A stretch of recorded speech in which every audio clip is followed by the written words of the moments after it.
Hello and welcome to the Ice Guys. This is the show that takes you into the world of the National Hockey League. Every game, every day, from a betting perspective.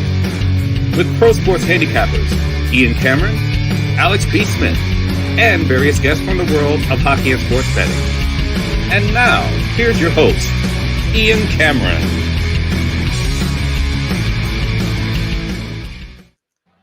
Welcome to the Ice Guys, presented by Boston Hemp Inc. Monday, May 20th. Ian Cameron and Alex B. Smith. Happy Victoria Day holiday to everyone in Canada celebrating today. We are here for Game 7, the two best words in sports. And, of course, we have one tonight, the Edmonton Oilers and the Vancouver Canucks. Looking forward to it. Brett Skalski is away in Mexico, by the way, so shout out to him as well on vacation this week. So he'll be back with us next week. But excited. I mean, there's nothing better than a Game 7. And if there's a series that's deserved a Game 7, Alex, it's this one with Edmonton and Vancouver.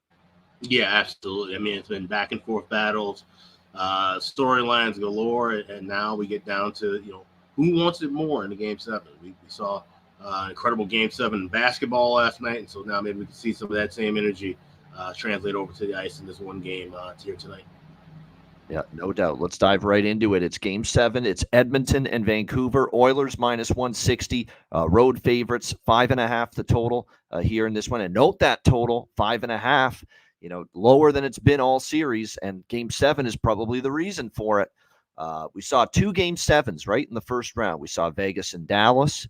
And we saw Toronto and Boston in the first round. And you know how the totals went in those two games. Unders, and it really wasn't even close in those two games. Easy unders. We'll see if that follows suit here tonight in this game. There are a couple of little flies in the ointment, though, and concerns, though, for those of you that just assume, hey, Game 7, it's going to go under the total, because that's often what happens in these games. And I guess the concerns would be Edmonton got their offense going, and Edmonton had a huge Game 6 without a big contribution from Connor McDavid and Leon Draisaitl. That would be a little bit concerning if I'm Vancouver tonight. Like, it wasn't McDavid and Draisaitl, carrying the team to prolong their season on Saturday night. That was your Evander Kanes, your Dylan Holloways, baby. Yes, and I should mention that. What an epic start to that game for the Ice Guys show, for the Bargain Bin Special, the night segment, for anyone that watched on Saturday. It's never happened. It probably will never happen again. That, first of all, we have a Bargain Bin Special from the same game. That doesn't always happen, obviously. But for the Bargain Bin Specials, the one I gave out, the one Alex gave out on Saturday's show, cashing with the first two fucking goals of the game. I mean, are you shitting me? I couldn't believe it. I couldn't believe it. It's funny. At the first period, I didn't see as much of it as I wanted to because, we're still mingling outside with the crew I was with for the Saturday holiday weekend barbecue. And I saw all the texts and DMs flooding in all of a sudden when I'm outside saying, oh, my God, Holloway and Höglander just went back-to-back score. I'm like, what the fuck? And then I ran in. I saw what happened, checked the phone, checked the box score, and sure enough, there it was. It was Dylan Holloway and Nils Höglander getting those two goals back-to-back in the first period when it was 1-1 there. I couldn't believe it. Incredible that it turned out that way. I was on Holloway for my bargain bin. Alex had Nils Höglander. That's just incredible stuff, Alex. It's like a 1 in a million shot that would happen. That not only they both cash, would be the first two goals of the game. Like, that's nuts. That's insane. Yeah, absolutely. And it's funny, I was literally, because you were at the party, so I was tweeting through the Ice Guys account, it always posts, Holloway cashing the bargain bin goal. And so I'm in the middle of trying to write that and tweet that out. And then that's when I look up and I see that Höglander scored. So I literally have to just copy, paste, and write two tweets at the same time. So that's, like I said, just absolutely incredible. And the fact that, like I said, we're rarely ever on the same game for a bargain bin and against one another, team-wise. But to have that cash 1-2 like that, and like I said, I know some people usually parlay the bargain bins together, so that had to be a wonderful hit for those who were able to cash both of them. Yeah, no question. It was just absolutely incredible to see that happen, and great prices too with both of those goal props. Tremendous. So what a way to start the game. Unfortunately, after the Höglander goal, there was not a lot that went right for Vancouver after that. They didn't get a lot of chances.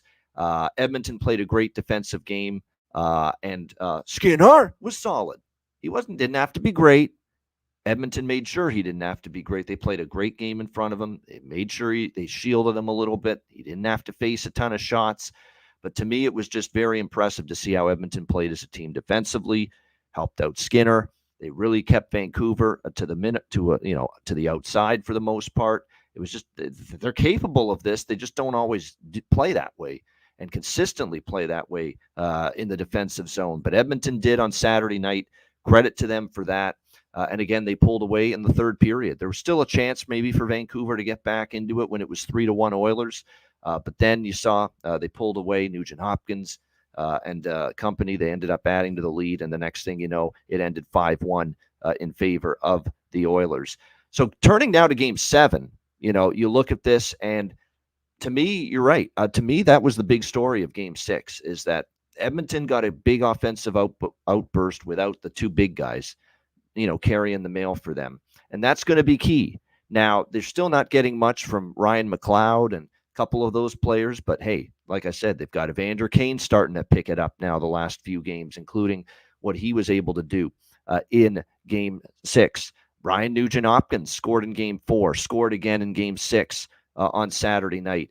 He's starting to pick things up. You get the contribution from Dylan Holloway. What a goal that was by him as well.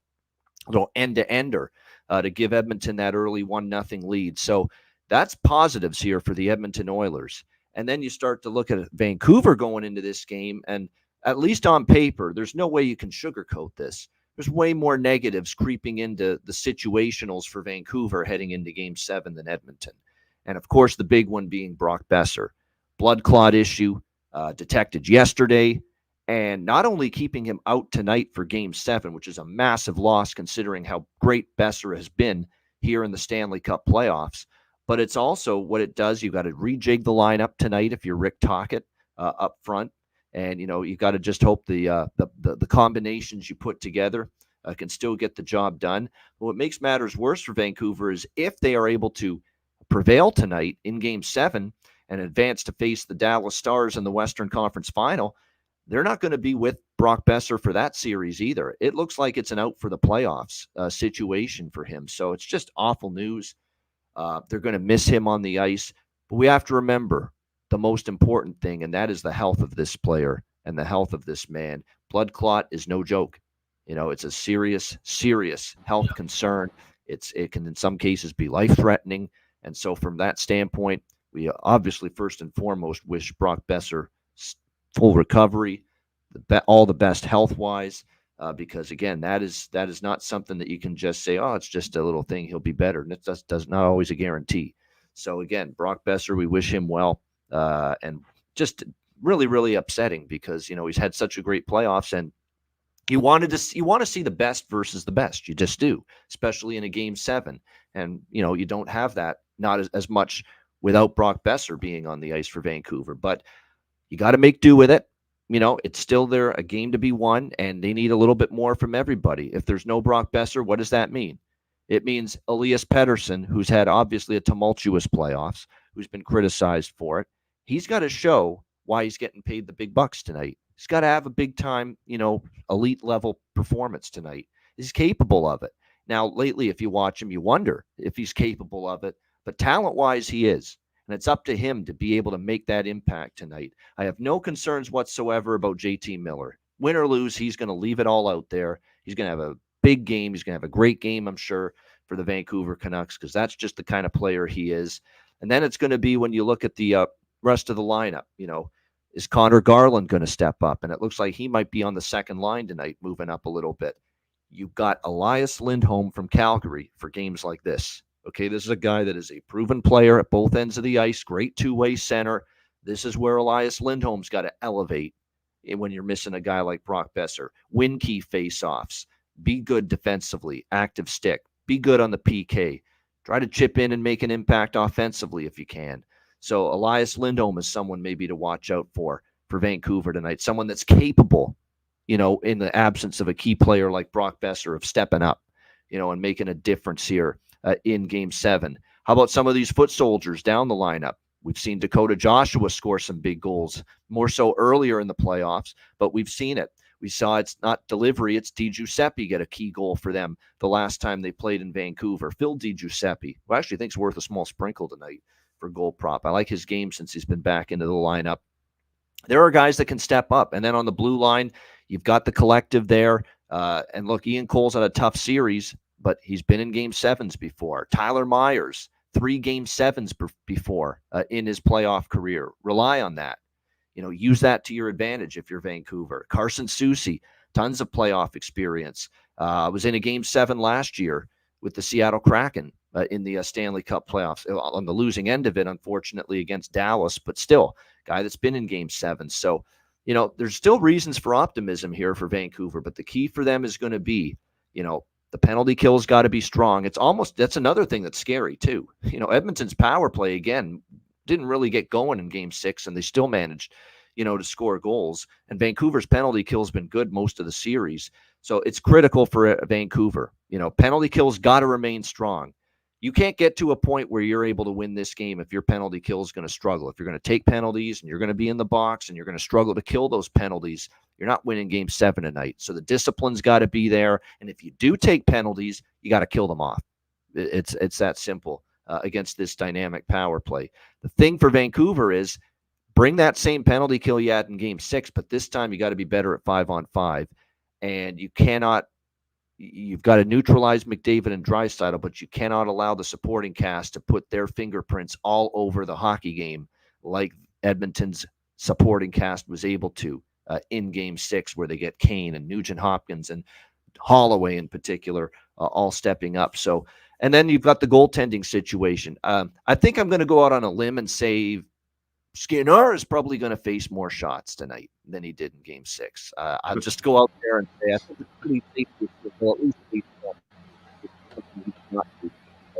6. So he's going to be tested more. Let's see what he's all about. And look, credit to him. He was solid. He didn't give up a bad goal. In fact, there was a great slow motion replay angle of a point shot that came toward him. I think it was still a 1-goal game at the time.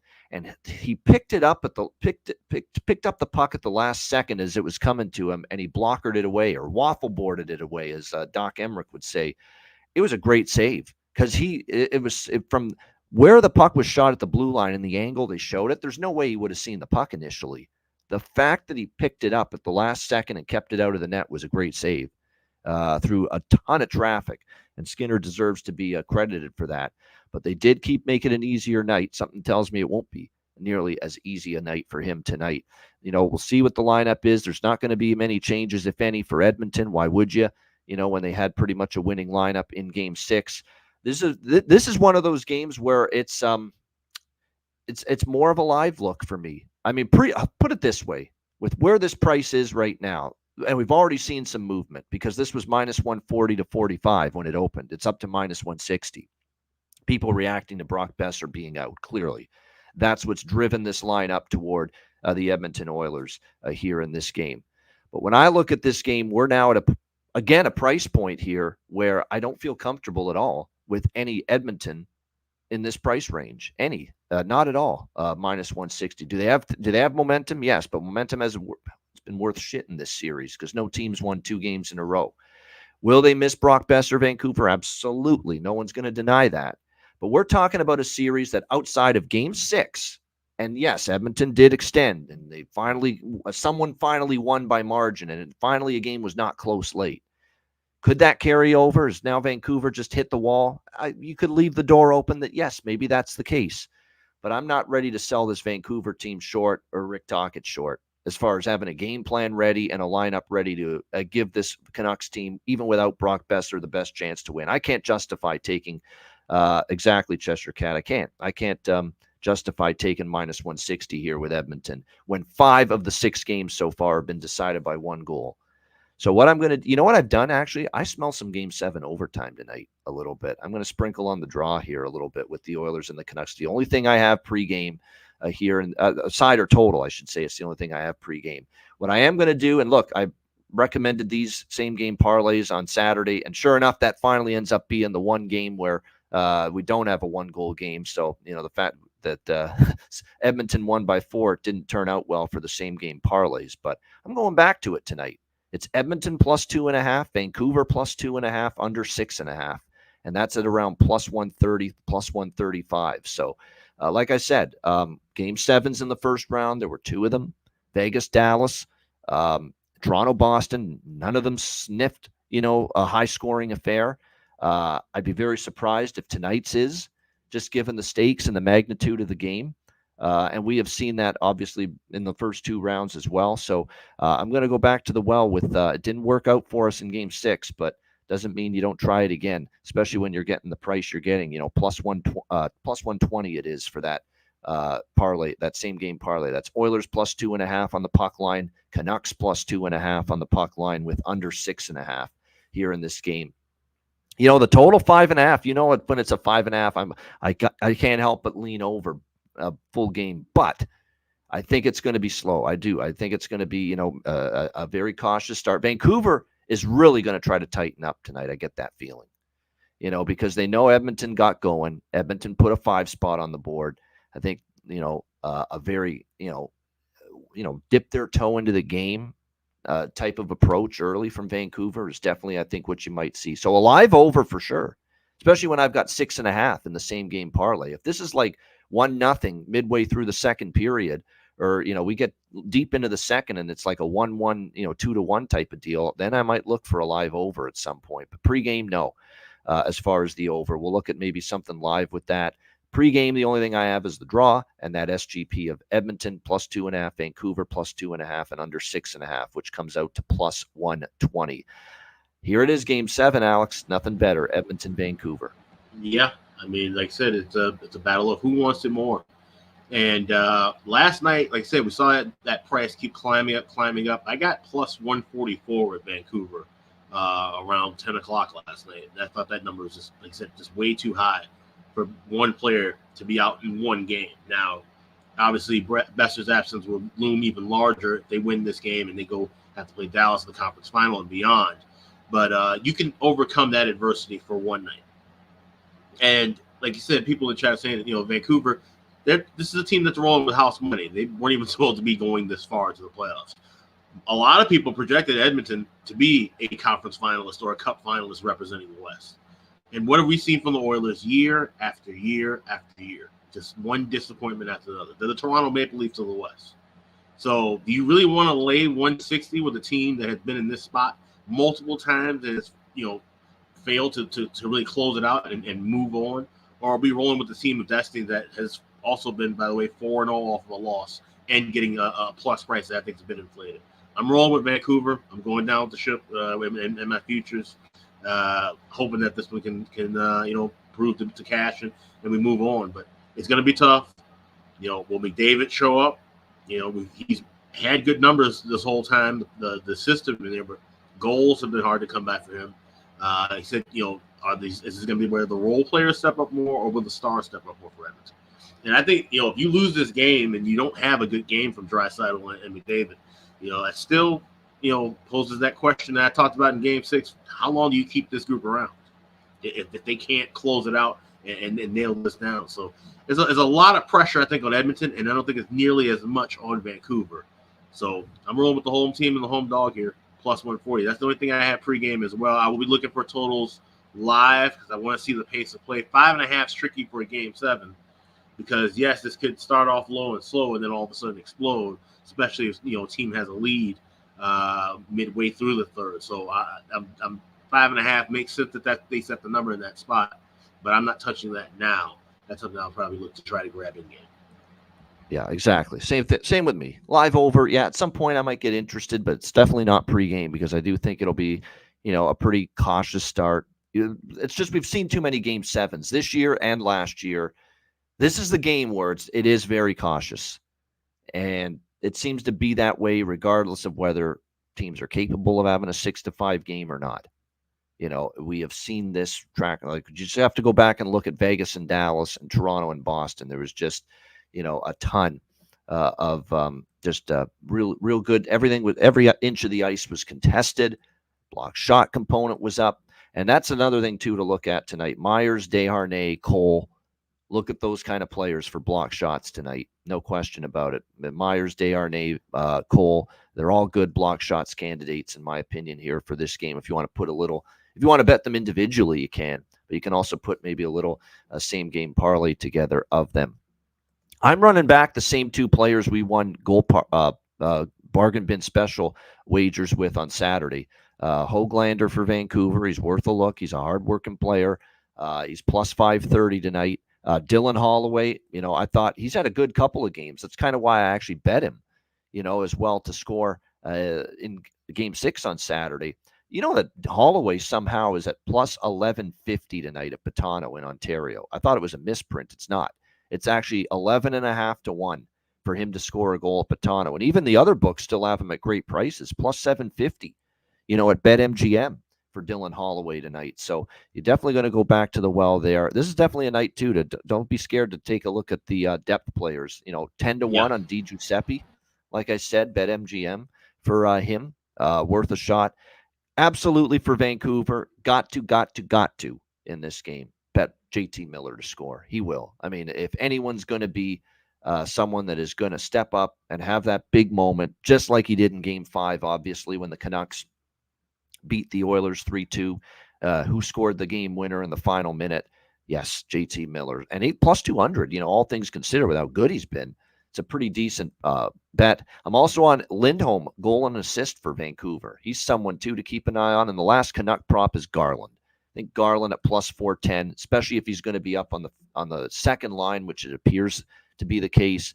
I'm interested.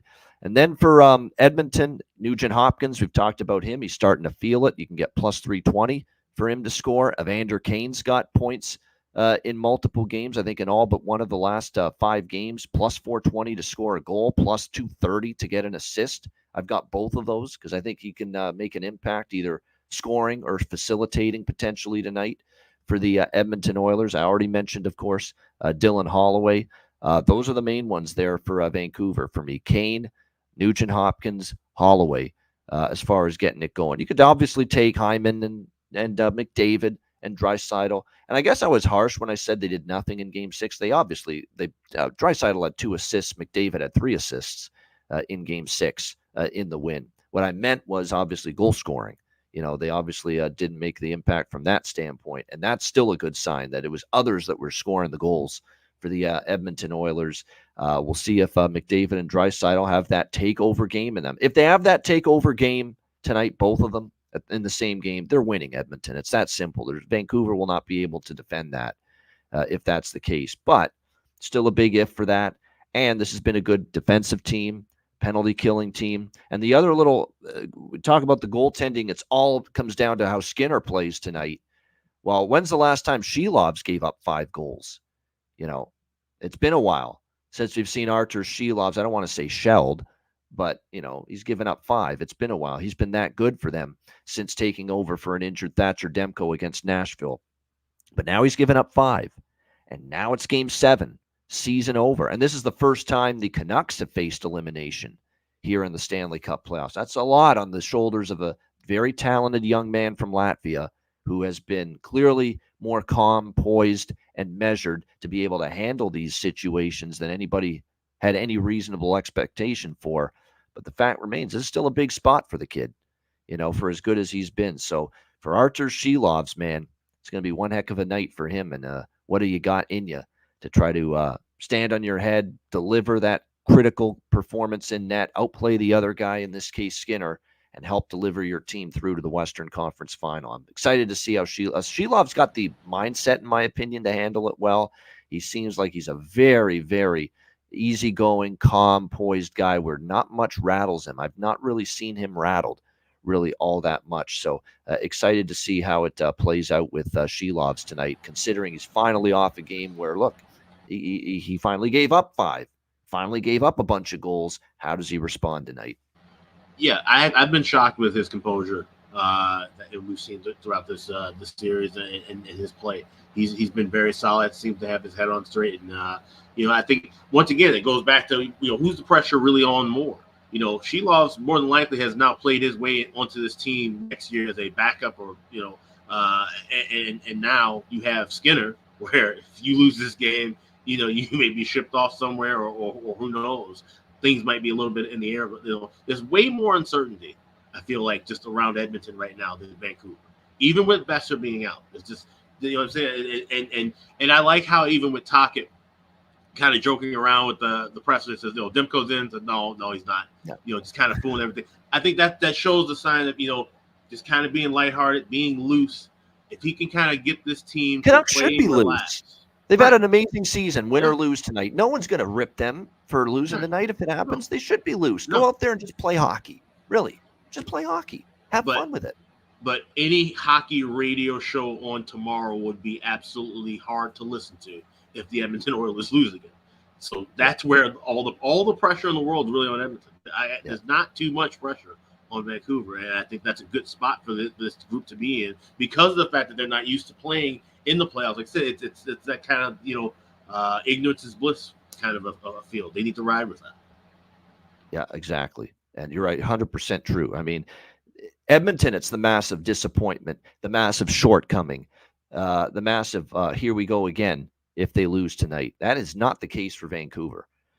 Big difference, as far as this game is concerned tonight. But can't wait. It's a great way to wrap up what's been a fun and enjoyable long holiday weekend here in Canada. Of course, next weekend the States get their turn for holiday weekend, Memorial Day next weekend. So looking forward to that.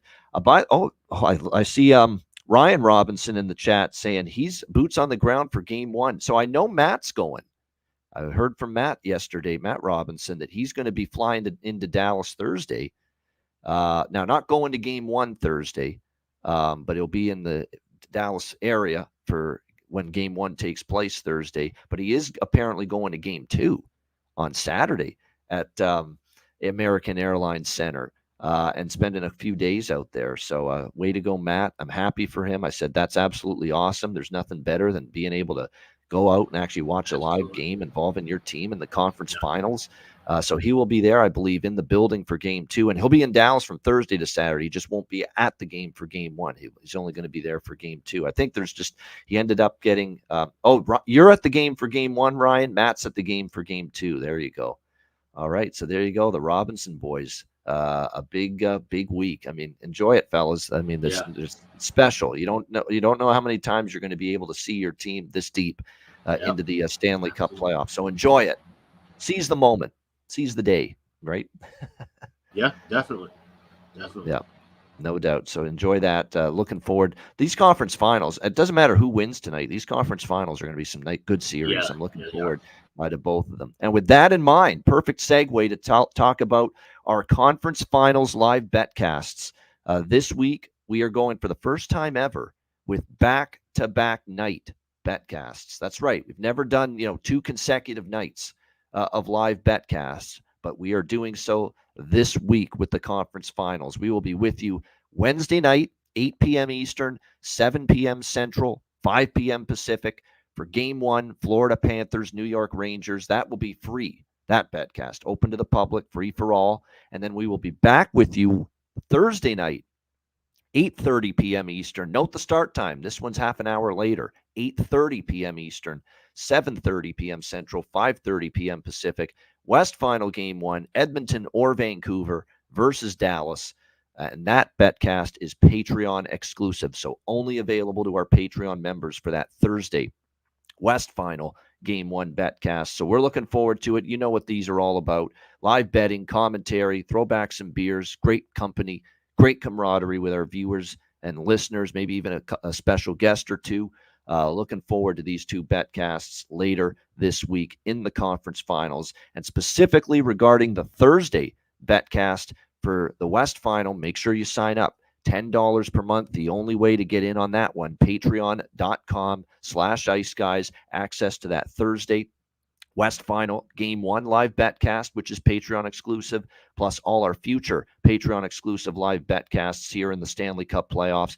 Access to our daily sides totals and player props, goalie charts, totals charts, and all of our off-season bonus content that we have planned as well. So patreon.com/Ice Guys. Sign up, just $10 per month, and make sure you check out the Ice Guys store as well, iceguys.myspreadshop.com. Yeah, we've got everything in stock right now. All the caps, the T-shirts, the hoodies, everything you need right now is available at iceguys.myspreadshop.com. And we just saw Ryan Robinson in the chat. What a time to be a Dallas fan. I mean, if you're going to basically starting on Wednesday night, you're going to have the Dallas Mavericks and the Dallas Stars alternating nights in the conference finals for the next several nights. So talk about excitement in the Dallas-Fort Worth area. And everyone, of course, is throwing shade at the Cowboys now for the fact Texas Rangers won a World Series last year. Dallas is in a conference finals 2 years in a row. Mavericks are back to a conference finals. Guess which pro sports team they're leaving in their dust right now? Oh, yeah, those Dallas Cowboys. Yeah, right now. Yeah, but Ezekiel Elliott's back. Yeah. So there you go. The big team in Dallas, because it always will be, for better or worse, good or bad. Dallas Cowboys are always the it team, obviously, in Dallas. But nevertheless, it's just funny that their level of success compared to the other three teams right now, not so much in recent years. All right, great stuff. Shout out to everyone. Hit the like button. We appreciate it very much. We'll be back with Bargain Bin Special of the night and best bets coming up right after we hear from our great sponsors.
All right, Boston Hemp Inc. Make sure you check them out. Get 20% off all orders on the website using the promo code ICEGUYS at bostonhempinc.com.